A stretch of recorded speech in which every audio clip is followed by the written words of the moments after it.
Welcome back to another recording of the Israel Connection, a live session where we unpack current events in Israel and focus on major events as part of a conversation. My name is Dean Baghdadi, and I'm the Senior Shaliach at Pozez JCC. Let's begin. Good morning.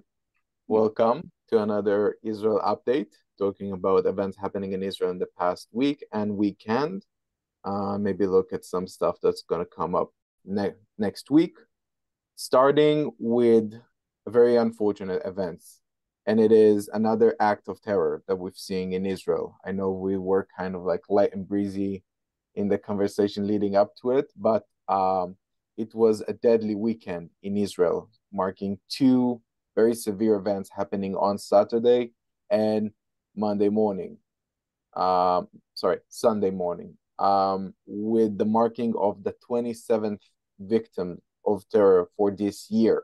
The first one of them was an Israeli father and his son were killed by a Palestinian gunman when they were running errands in Judea and Samaria. They were driving there, they were taking the car, and by a car wash, Palestinian gunman who was identified with a terror organization, either Hamas or Jihad, shot them point blank, killed the two of them. Shai Nigarkel and Aviad Nir were their names. And we saw another very violent attack happening in Hebron, South Hebron, where there's a lot of settlements there, Jewish settlements. While driving, gunmen opened fire on the passing vehicle, killing Batsheva Nagari. You can see a picture on the right, which again marking the 27th victim of terror. And I know we've talked a lot about Judea and Samaria, we've talked a lot about the Palestinians, we've talked a lot about violence, both in the Arab society and in the Israeli society, and we've talked about escalations of terror acts as well. But every time a headline like this come up, and every time we're seeing one of those events occurring, we cannot just ignore or pass by it. It is hurtful and terrible things to view. And for me, it is always crucial to mention it. No, nonetheless, if it was a good weekend, if it was a bad weekend, if something good happened, if it was all terrible, it is important to mark those and mention them. And the fact that they were not appearing in any international news media headlines is unfortunate as well. And we might do a topic talking about media and how media view Israel and try to break down that perspectives as much as I do with those headlines covering different news and different sources as well, to try to keep it varied as possible. When it comes to this, when it comes to terror attacks, usually you don't see a lot of coverage. And that's unfortunate because we're lacking a piece of that picture, which is the ongoing bloody struggles between all sides here. And when I want to go and find interesting headlines coming from the New York Times, coming from NBC, coming from Fox News, BBC, all international media, they're usually very, very, very inconsistent, especially the ones that do try to focus in on Middle East. And it is unfortunate because we're missing a larger part of the picture, which is the ongoing struggles. And this weekend was filled with that, unfortunately, marking, again, the 27th victim of terror attacks in Israel. Ready? From the beginning of the year, 8 months in. One of the bloodiest years for terror in Israel as well, with the most victims.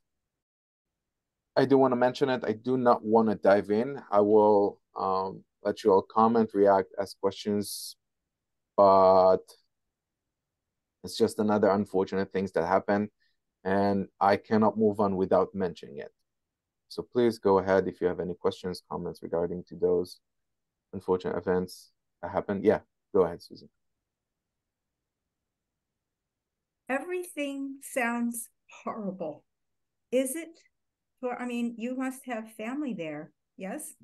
And is everything every day horrible? Or is that, you were talking about media. Is media just giving a bleak picture all the time? Is there any good news?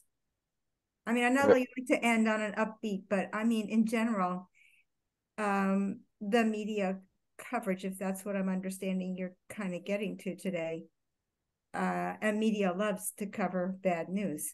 Is it really always such horrible bad news?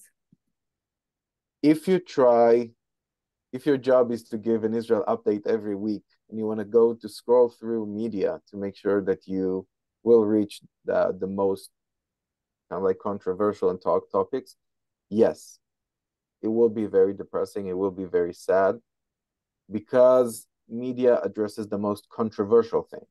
Usually it doesn't spot the positive things, the good things that happens. And I can say that as preparation for every week's update, finding the good news is always the hardest part. This one takes the most scrolling, the most intense research to actually find some good news. Because even if something good happened, which is great, it's never going to be a headline. It's never going to be on the front page. It's never going to be easy to reach. And whenever you're dealing with the political sphere as well, it is always going to be intense. It's always going to be filled with struggles. It's always going to be very competitive as well. And that makes it very hard to keep up and to try to really focus on the good stuff that's happening. And I'll say that even beyond that, not just the content itself, but trying to manage your lives with push notifications coming in from news websites and apps giving you headlines that are now being popping, that's also very, very depressing. But at the same time, that's only one perspective of reality that's shadowing other stuff that's happening. And there are good things that are happening, right? And we have a section for that in every update where I try to highlight some of the good things that happen. But unfortunately, they're never going to be on the front page unless it's super, super, super something amazing. But for most weeks and most days on a daily basis, they're not going to be the headline. Are there any news media from the Palestinian perspective in English? That's a good question. It seems that on English media, the most prominent one is international. I do not know regarding to Arabic written media. I'm sure Al Jazeera is going to focus on the Palestinian perspective, Al Jazeera Global. I think they're being... So when it comes to covering, I'm always trying to look for consistency and see who's the one who are actually going to be uploading headlines from time to time. Usually I found that from an Arabic world perspective, although Al Jazeera Global is not Arabic oriented, it's European, I think. But it is giving you some consistency. I don't know regarding to Palestinianly owned English written media. I'm not familiar with that. If anyone else in the chat can give a better answer, you can go ahead. I hope that answers your question. Joshua, go ahead. All right, thank you. I've been concerned about the number of incidents of either Haredi men or bus drivers harassing women. I know at our synagogue we have a shlicha, and she spent a good part of her little Israel This Week talk about bus drivers either refusing to let women board or forcing young girls to put blankets over their shoulders or forcing women to the back of the bus. I have the perception that this is increasing in Israel, which would be another source of great upset. Can you tell us anything more? I'm not gonna dive in too much that because we spent a lot of time talking about it last week. So I definitely recommend you going to last week's session and getting updated on that one because there were a lot of incidents. And we will try to not look at this specific part of the broader assimilation of the Haredi group within the Israeli society, which is definitely seems to be an indicator as part of that. But also we've talked a lot about what would that look like in the future, right? In the past few weeks, we've seen a lot of incidents, not just a few. Specifically, 2 weeks ago, I think there was the majority of those incidents with like 3 or 4 different incidents. All of them were recorded, happening on the same week, of what might be referred to as segregation in buses, where women are either asked to sit on the back or either asked to cover themselves, not asked, forced to cover themselves, and sometimes even not allowed to go on the bus. I haven't seen any headlines from last week regarding to that. Mostly it's echoing of the same thing, of some of them have filed to a complaint to court, some of them has sued the bus companies, and we've seen some announcements from the bus companies regarding to how they're going to treat those specific drivers. This has not received the proper comment from the government, from authorities, officials, as we wanted to have, and we've also mentioned that. That is obviously also an indicator for the broader problem that we're experiencing right now and the broader conflict that Israel is experiencing. And it is another aspect of that conflict, of that dividing line between right and left, with now right and left in Israel. And it is very, very unfortunate. It's a terrible thing. But it is part of a larger issue, which is how are we going to mediate that tension, that gap that we have with the Orthodox society in Israel, the ultra-Orthodox. We know that things cannot move on the way they are. We know that we want to increase labor employment within the Haredi society. We want to increase their education level. We want to make sure that they're becoming a more profitable members and individuals of the population and of the broader society. But at the same time, if for the cost of that, we're going to reduce women's rights and we're going to harm other segment of Israeli society, liberal secular women, or just women in general, is that a proper cost? And that's an important question to have. What should be the relationship? What should be the tension that exists between ultra-Orthodox, between Israeli secular liberal society? And unfortunately, it's not a conversation we're seeing right now. It's not a conversation happening by the Knesset. It is not a conversation happening between public representatives. It's just another aspect of the same conflict, which is right now divided by the judicial reform. So if you want to promote Haredi feelings and you think that that's okay for women to be discriminated against in buses, then you also support the judicial reform.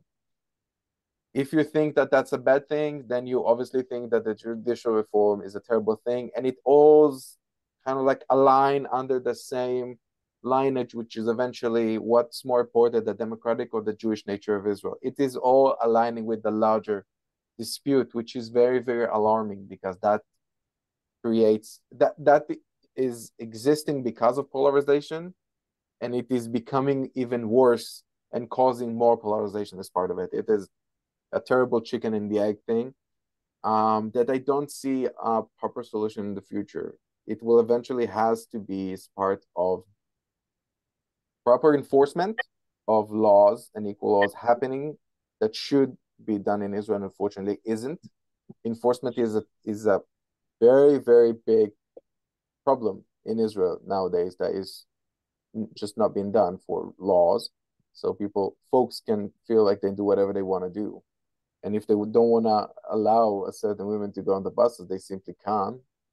And there's no legitimate kind of like reaction to their actions. But also a good, important, crucial conversation about what should be the future of Israel. We going to talk a little bit about this regarding to what's happening now with the judicial reform, but we've talked a lot about that last week. So I definitely recommend also going back to last week updates and catching up. And obviously you can reach out in any forms of communication possible, and we can chat about it for as long as possible.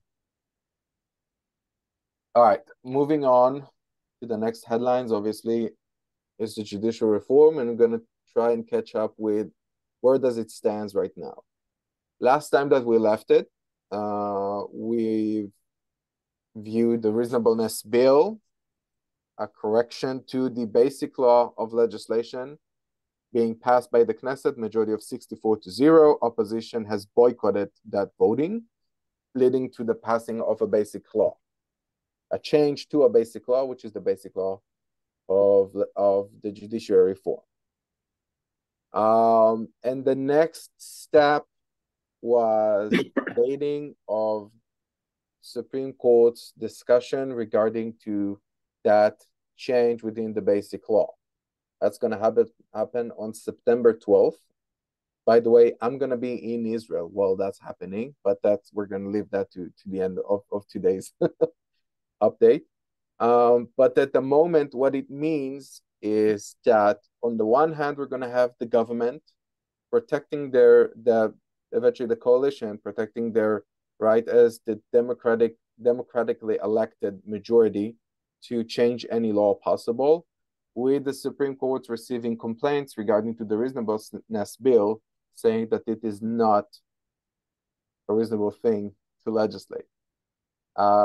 Which is a very, very unique situation where the Supreme Court will have to decide what its own force can or will be implemented on the government. It is the Supreme Court deciding about Supreme Court's business, and it is a very, very complicated issue. It is definitely a crisis. This could lead to a constitutional crisis, because what happened if the Supreme Court does not agree with the passing? Does that mean that we'll have to decide as citizens if we support the Supreme Court or the coalition? It is a very, very, very difficult case. And also what's going to be unique about it is that it's going to be the first time that all 15 Supreme judges are going to be present in the discussions. It's going to be a unique debate with all 15 of them participating, because it will be the first time that Supreme Court is going to deal with basic law, something that has not happened before. Now, again, if you want to dive into basic laws and what does that mean, go to one of the previous updates as well, where we've talked plainly about basic laws, what does that mean, and how does that affect the judicial reform. But at the moment, right, with the court dating the discussion to be on September 12th, coalition has asked the Supreme Court to postpone that decision. One of the main arguments is that they're going to need more time to prepare for that discussion. It is eventually a constitutional debate that's going to deal with basic laws, and they're going to need more time to prepare. Now, the coalition is not going to be represented by the legal advisor to the Knesset. The legal advisor, Bahara Miara, said mid-discussions that she's not going to represent the coalition because she don't think that that's something that is legal to do. So the coalition has to hire private attorneys to represent them in court. This is not an unprecedented thing. It happened before several times. Whenever either a minister, or the coalition has decided to legislate against the legal advisor's consultant, it has happened before. Never happened with basic laws, never happened in that scale, and never happened in a situation where the legal advisor says plainly, no, I'm not going to represent you. Not even I'm not going to do a good job. Not even I don't think that's a good idea. No, what you're doing is illegal, and I'm not going to represent you.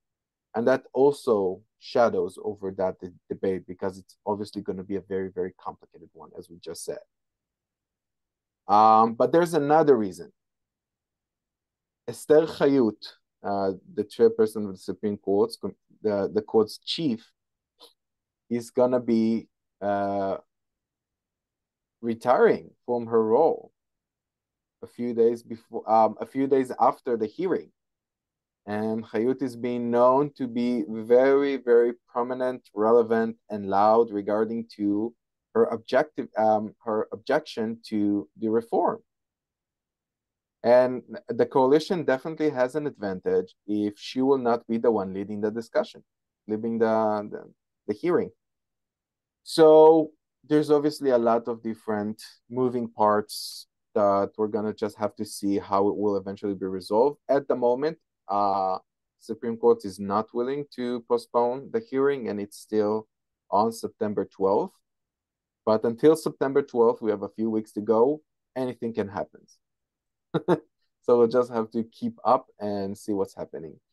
At the same time, while we're seeing these advancements in courts, protests are continuing for 27th, even 30th week in a row, with the recent one being in the opening ceremony of the new Tel Aviv light rail. Protesters have protested not only about the fact that it has been unopened for Shabbat, but also against the judicial reform, against representative of the government that has been present in the ceremony. And again, the protests are continuing every single week. Every Shabbat Eve, there's protests in numerous locations still fighting for what they believe, and protesting against the judicial reform and what seems to be the next step in the judicial reform, not just the hearing in court, but now what might come up is the changing information of the elective committee to Supreme Judges. Not just Supreme Judges, but judges in general. At the same time, we're also seeing an increasing rate of reservists refusing to volunteer to training as their action against the reform. Now we've seen that happening in the passing week, where more and more pilot in reservists, combat unit in reservists, doctor in reservists, and other relevant members just refusing to go and train, and using that as leverage against the government by saying, well, you're going to continue with this judicial reform, we're not going to serve the country. And it reached a point where now the chief of staff, IDF chief of staff, said that we're almost getting to the point where we'll be unready to war. We'll be unready to deal with security threats coming from the outside. And that is a crucial point, because if Israel cannot defend itself anymore, what else does it got? And I will remind you all that Israel does not have peace agreement with Lebanon. It does not have a peace agreement with Gaza. It does not have a peace agreement with Syria. And all of them has existing terror units that are threatening Israel's security at any moment. This is a very, very alarming thing. Some coalition members, even Netanyahu themselves, made criticism regarding to the chief of staff, saying that by saying those things, he's siding with the protesters against the judicial reform. And by showing the objective truth of what's happening right now, he's actually promoting a leftist agenda, which is, again, a terrible thing, because if you're going to doubt every single professional that operates within the governmental branch, you're going to reach a point where you're going to be left with none of them. And it is very, very alarming. It is very unfortunate, but it is still ongoing, and it's being reducing in flames in the passing weeks. We're seeing less and less huge headlines regarding to the judicial reform and more about other stuff that's happening, but it is still going, and it's still something that troubles every single Israeli, every single day. Questions, reactions, comments regarding to the judicial reform, and where does it stand right now? Yeah, I had a thought, Dean, which is that allowing the coalition to call what they're doing judicial reform is letting them control the narrative. And it's not judicial reform, it's judicial perversion or judicial diminishment or some other word like that. Reform sounds so positive. And so I think that the people protesting should come up with a better term showing that it's a negative, showing that it's something terrible. It's not a reform. It's a perversion. That's the best thing that I can think of, but that's not the right word. But it should show that it undermining the judicial process by making it completely subservient to the Knesset. If you read the newsletters in Hebrew, then each one has a different name. Haaretz and other news medias will call it judicial overhaul, הפיכה משפטית, הפיכה משטרית. If you read right-wing news media, they will call it just a reasonableness bill, or they call it just a reform. That's definitely part of the conflict, how you want to address that. I simply called it the judicial reform because I'm not comfortable saying the reasonableness bill every single week. But yes, at the moment, the narrative itself is different. If you're promoting the reform, then that's a good thing. If you're protesting against the reform, then it is an overhaul. It is an uprising. It's a, it yeah, even overhaul can have positive connotations. But I mean, I think there ought to be a contest among the protesters to come up with one pejorative term, one negative critical term, and then everybody agree, at least the protesters agree with that, so that they're putting forward one consistent message in opposition. Joshua, you raise your hand. Dean, is one of the reasons why the Attorney General has refused to represent the coalition linked to an earlier part of Netanyahu's plea bargain, namely that he said he wouldn't do anything to affect the courts, something like that, and therefore she's arguing that the judicial reform violates that. Can you talk a little bit about this issue, please? So at the moment, we have a few different hearings happening in the Supreme Court. All of them, by the way, are going to happen in September. The first one of them is going to be regarding a recent change that is the ability to call out the prime minister when he's not present and nominate a replacement for that one. The second one is specifically Netanyahu's conflict of interests agreement with the Supreme Court regarding to the fact that he's leading the judicial reform, and because of that, he is breaking that that agreement between the Supreme Court. And the third one is the reasonableness bill. All of them are going to be in September. In all of those cases, the legal advisor has had a strong opinion regarding to the fact that she doesn't think that the government is doing what's legal and what's right at the moment. Specifically regarding to Netanyahu's conflict of interest, I think that she mentioned that it is still part of the agreement, but there's definitely something that we can dive into next week and focus more about it. But there's definitely a lot of bad blood between the Attorney General and the government. She's been attacked numerous times by government representatives, by coalition members, regarding to her proficiency, regarding to her ability to be objective, and regard to her just filling her job. Now, it is part of the fact that she was nominated by the previous government, not this government. And they're not the one that chose her to do this role, so they don't like her. But she's also providing a very strong opposition to whatever's happening right now with the coalition. So I'm sure, we're not living in a vacuum, and one thing does affect the other. That's definitely part of that.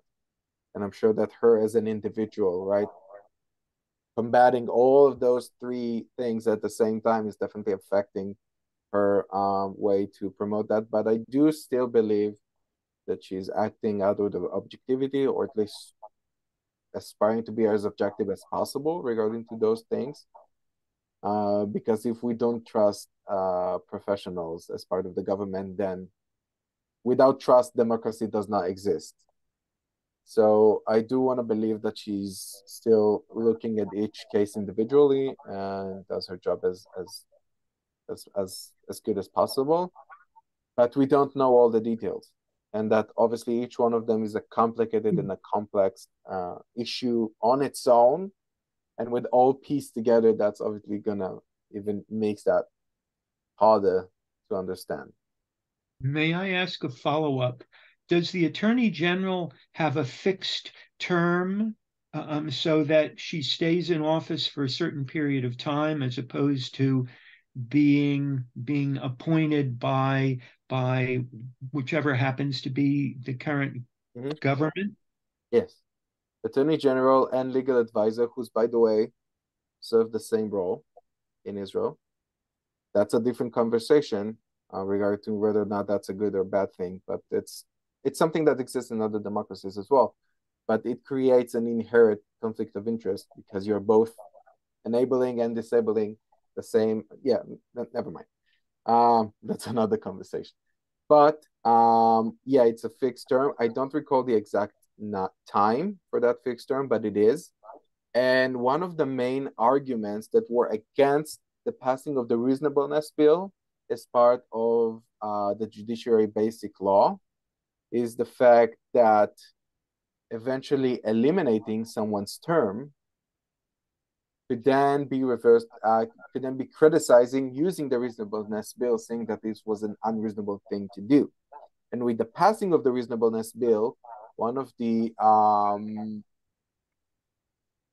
what we'll see happening, whether or not that'll be the case, that's obviously an op-ed or analysis, but they're saying that firing the Attorney General could be a result of that, because that is no longer something that the Supreme Court can criticize using the reasonableness bill argument. But again, we're diving into legal stuff here. It is very, very complicated. There's always other arguments for the Supreme Court to use. We've already seen that happening. We're probably going to see a lot of it happening in September, coming up with new arguments without using the reasonableness bill to show the versatility of the Supreme Court. And I'm sure, obviously, showing that the reasonableness bill is not the only tool existing. But yes, at the moment, it's a fixed term, and firing an attorney general has to have a very, very good reason to do so. And it doesn't happen very often as well. All right. Thank you.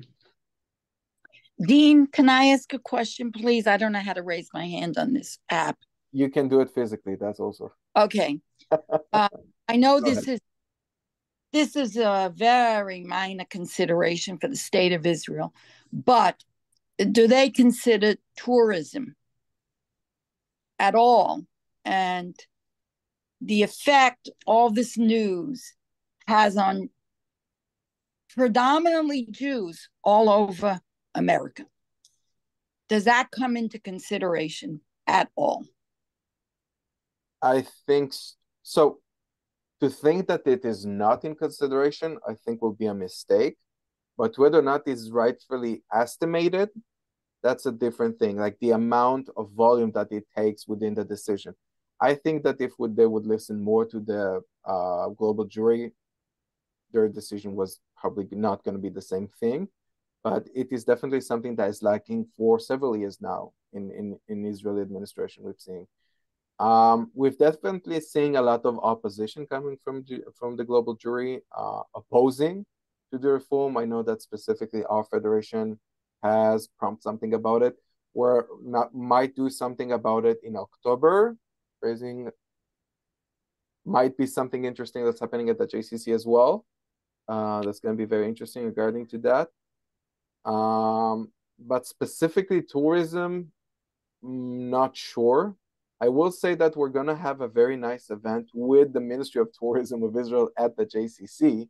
We're going to do an Israeli breakfast event that should be really, really good to highlight Israel as a touristic destination. But it is very difficult. Yeah, it's very difficult because you can talk to some groups that have been to Israel and they haven't even encountered a single protest. They moved on through the interesting parts of Israel. They saw whatever they liked and they moved on. And some other delegations went straight to the protests to participate. So I'm not sure what the exact effect on tourism, whether or not that's increasing or decreasing, but it is definitely still ongoing. Thank you. I hope that answers your question as much Yes. as possible. Yeah, go ahead, Joshua. A follow-up. Are you aware of any cases where would-be arrivals in Israel have been barred or have been harassed because of, let's say, past political views? I'm talking about Jews, perhaps, who may have donated to J Street or the New Israel Fund, or alternatively, groups planning, let's say, an NIF visit to Israel. Has anything like that happened in the last few months? Not that I know of. There has been protests in Natbad, in Ben Gurion's airport, in general, to try and create awareness for arrivals. But I don't know how exposed that information is, like specifically regarding to each group. Not that I've heard of, like specific cases of harassment. All right, thank you. Go ahead, Gabe. On that same topic, haven't there been some people who were barred because they were involved in the BDS movement, because they were doing things on campus or doing things other places that was so widely known and was seemed to be very hostile towards Israel? Recently? Within the last year or two, I thought I remembered people being denied entry because they were known provocateurs. They were known to be supporting BDS in such a way that they were just considered to be a menace. I'm not 100% sure, but I think I remember that. I remember one case that was very, very publicly known as well, and it was with Lieberman being the Minister of Security. That's like more than 5 years ago. And I think there were Democratic representatives that were supporting BDS, and they were denied entry to Israel. I remember this case went to the Supreme Court, and the Supreme Court overruled the minister's decision and allowed them in, by the way, using the reasonableness bill as an argument. And I think that just have passed like with that. There might be a few cases, not that I'm very aware of or that have been like publicly known in the recent years. If you do find something, please share. Go ahead, but not that I'm aware of at the moment, no. Security in Israel, specifically in the Ben Gurion airport, is very, very intense. That's for sure. All the time. And that's because of Israel's security situation. All right. Moving on. And the thing that most Israelis have been talked about in the past week is actually the light rail. Tel Aviv's new light rail opening. An hour after an opening, it already malfunctioned with ticketing issues. It turned out to be very small, very slow. There's issues with the bathroom, but it is open. It took 8 years to operate, 2 years behind schedule. But eventually, in the past week, we've seen the celebratory opening of the light rail, and already criticism regarding to everything that has to do with it, both about its functioning, where does it stops, and the fact that it does not open on Shabbat, the fact that there is no, at the moment, operated bathrooms there, that there's issues with the ticketing, and that it's going to be very, very inconvenient to someone who is not a citizen of Israel, meaning that he doesn't live there, speaks Hebrew, and knows the apps. But it is a very, very happy thing. It is another step to try and resolve this crisis that it is Israel's transportation situation in general. Tel Aviv has been notoriously known to be terrible with traffic. I'll say even worse than DC. I have been driving around for a year now. And when I worked in Israel, I lived in Beersheba, worked in Jerusalem, and it took me about 3 hours for an hour of a drive just to get there. Tel Aviv is even worse. That's another step towards resolving Israel's transportation issues, but it's obviously a very, very small step, and it is not being done all the way through with broader agreement. But it is what everybody talked about. And I've also mentioned the headline from Haaretz just because I found that to be very, very amusing. Riding Tel Aviv's new light rail, how long will it take to someone to invoke the Holocaust? And it's because it was super crowded, very low malfunctioning, and people were shouting. So it is a very amusing thing. It is just describes Israel in the most comic way as possible to how things actually work. But it is an advancement, and it is something that we celebrate. There was a huge celebration, a very big ceremony, participated by different ministries. The Prime Minister himself was present in that ceremony, and it was also followed by protests regarding to the judicial reform, because when you're opening a train in Tel Aviv, one of the largest source for protests in Israel, you're going to bring in the Ministry of Transportation and the Prime Minister himself, people will protest. People will use this as an opportunity to fight against the judicial reform, overhaul, whatever you want to call it.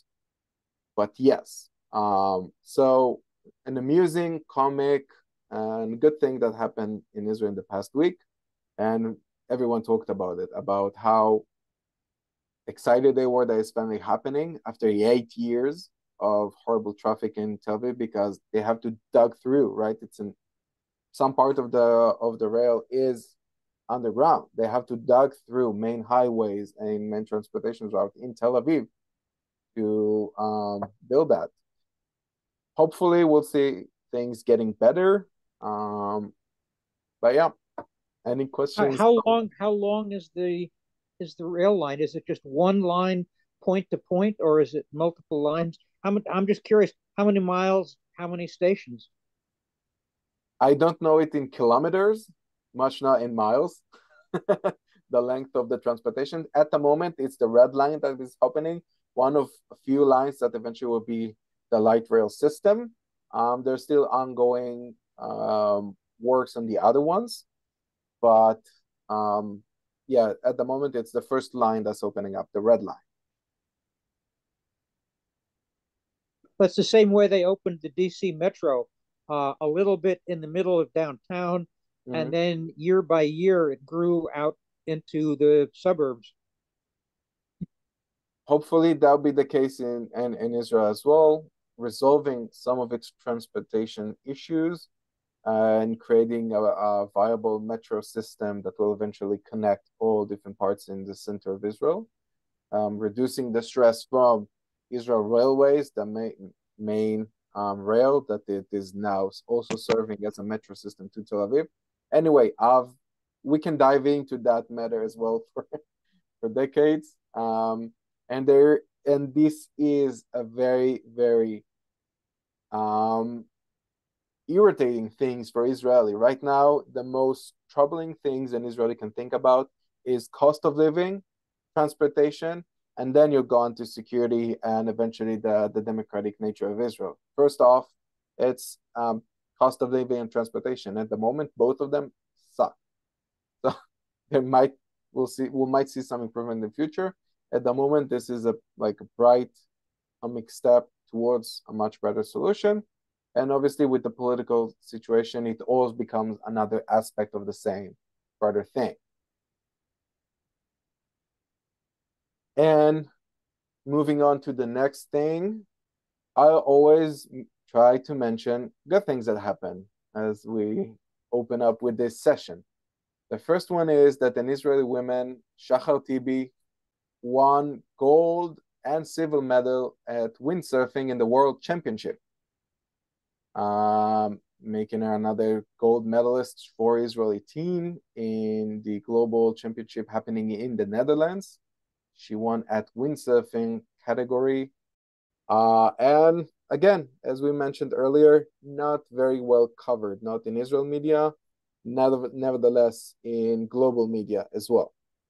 The second thing, which I found remarkable, is the work of an organization called Smart Aid, used by the name iAid, Israel Aid. And they're a humanitarian aid search and rescue team that sends teams to wherever there is a refugee situation or a humanitarian aid situation. And with the recent fire in Maui, they've already sent 2 teams that are both providing rescue efforts, helping them scroll through all the different ruins in search for rescues, and also supporting humanitarian aid and filtering systems for viable water sources for drinking. Now, to those of you who've been kept up with our updates, Last time that I've mentioned them was in Ukraine as well, with the breaking of the bridge. I don't recall the name, but Israel was there as well. And now they're in Maui. I've also wanted to mention that Federation is running a campaign to support Hawaii and the right refuge that you can find on their website. It's a very, very good thing to see how much participation in humanitarian aid efforts Israeli teams have. And the last one that is very, very interesting, I've just read about it today. I wanted to bring this one up and then encourage you to go and search more about it. Sheba Hospital has a global branch that provides medical assistance to remote places. And they start operating in Pakistan, creating what is now referred to as a Silk Road from Afghanistan, and evacuating kids with cancer all the way from Afghanistan to like an 8 or 9 hours of a drive to Pakistan, where they can get life-saving surgeries by Israeli doctors that are now being placed in Pakistan. And again, an amazing Israeli effort using Israeli minds and Israeli-based technology with local support to try and do good, tikkun olam, to prepare the world, to help the need, to cure the sick. And this is another remarkable effort by one of the largest hospitals in Israel that apparently has a global branch that is not appearing in any Israeli media. This one specifically is from Times of Israel. Now, right before we move on and conclude our session today, I wanted to mention some interesting things that are happening this week. August 26th is the March on Washington, where the Pozez JCC will march with other Jewish organizations in Washington. I think it's Lincoln Memorial.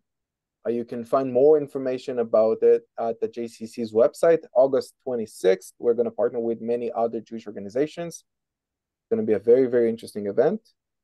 On August 24th,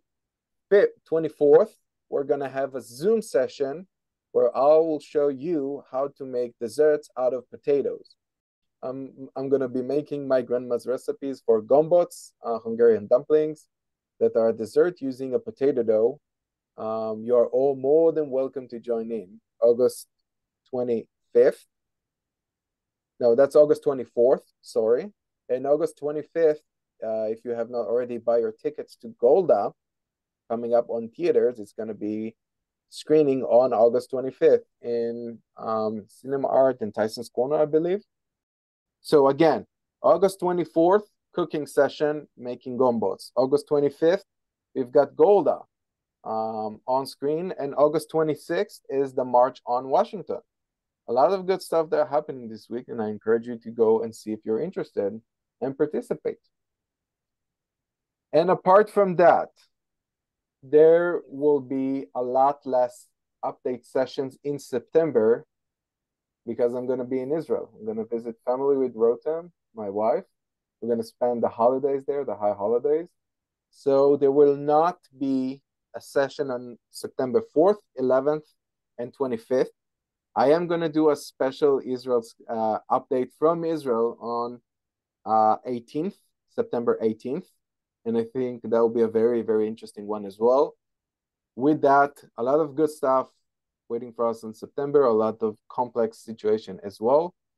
I want to thank you all for joining in this session. Thank you for participating, commenting, reacting. And I'll see you all next week.